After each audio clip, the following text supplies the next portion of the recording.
दोस्तों, क्या सच में सोना 1 लाख के नीचे गिरने वाला है? क्या चांदी का महाक्रैश अभी खत्म नहीं हुआ? जंग चल रही है, फिर भी जिसे सेफ हेवन कहा जाता है वही गोल्ड क्यों टूट रहा है? और सबसे बड़ा सवाल, क्या ये खरीदारी का मौका है या अभी और गिरावट बाकी है? अगर आपने यहाँ गलत फैसला लिया तो आपका निवेश बुरी तरह फंस सकता है।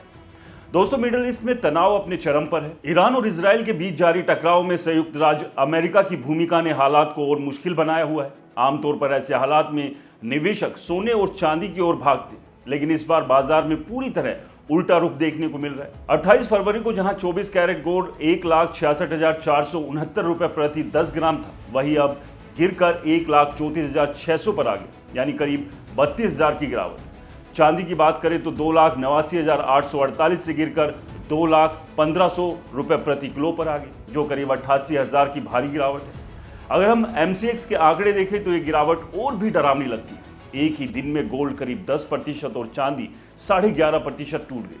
निवेशकों के लिए झटका इसलिए भी बड़ा है क्योंकि उन्होंने युद्ध के माहौल में तेजी की उम्मीद की थी, लेकिन बाजार ने उनके उलट दिशा पकड़ ली। अब सबसे अहम सवाल, जब जंग चल रही है तो गोल्ड गिर क्यों रहा है? इसका पहला कारण है मजबूत डॉलर। जब संयुक्त राज्य अमेरिका का डॉलर मजबूत होता है तो सोना कमजोर पड़ता है, क्योंकि इंटरनेशनल मार्केट में गोल्ड की कीमत डॉलर में तय होती है। डॉलर जितना मजबूत होगा, गोल्ड उतना महंगा और कम आकर्षक हो जाता है, जिससे मांग घटती है और कीमत गिरती है। दूसरा बड़ा कारण है ब्याज दरें। अगर अमेरिका में ब्याज दरें ऊंची रहती है या बढ़ने की उम्मीद होती है तो निवेशक गोल्ड छोड़कर बॉन्ड और अन्य फिक्स्ड इनकम इंस्ट्रूमेंट्स की ओर चले जाते हैं, क्योंकि गोल्ड कोई ब्याज नहीं देता जबकि बॉन्ड देते हैं। इस वजह से गोल्ड पर दबाव बनता है। तीसरा कारण है मुनाफा वसूली। जनवरी 2026 में गोल्ड 1,76,000 और चांदी 3,86,000 के ऑल टाइम हाई पर पहुंच गए थे। ऐसे में बड़े निवेशकों और फंड्स ने भारी मुनाफा बुक किया, जिससे बाजार में बिकवाली का दबाव बढ़ गया।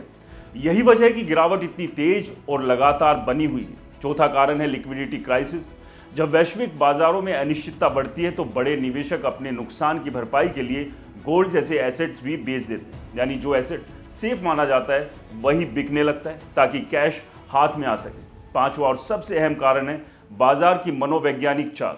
कई बार बाजार खबरों पर नहीं बल्कि उम्मीदों पर चलता है। जब जंग शुरू हुई थी तब गोल्ड पहले ही बहुत ऊपर जा चुका था, यानी वॉर प्रीमियम पहले ही कीमत में जुड़ चुका है। जैसे ही हालात थोड़े स्थिर दिखे, निवेशकों ने तेजी से बिकवाली शुरू कर दी। अब सवाल उठता है, क्या सोना 1 लाख के नीचे जाएगा? मौजूदा ट्रेंड को देखें तो गिरावट अभी थमी नहीं, लेकिन 1 लाख तक गिरने के लिए लगभग 30,000 की और गिरावट चाहिए, जो आसान नहीं। इसके लिए या तो डॉलर बहुत ज्यादा मजबूत होना चाहिए या फिर वैश्विक बाजारों में भारी गिरावट आनी चाहिए। फिलहाल एक्सपर्ट्स मानते हैं कि 1,20,000 से 1,25,000 के बीच मजबूत सपोर्ट बन सकता है।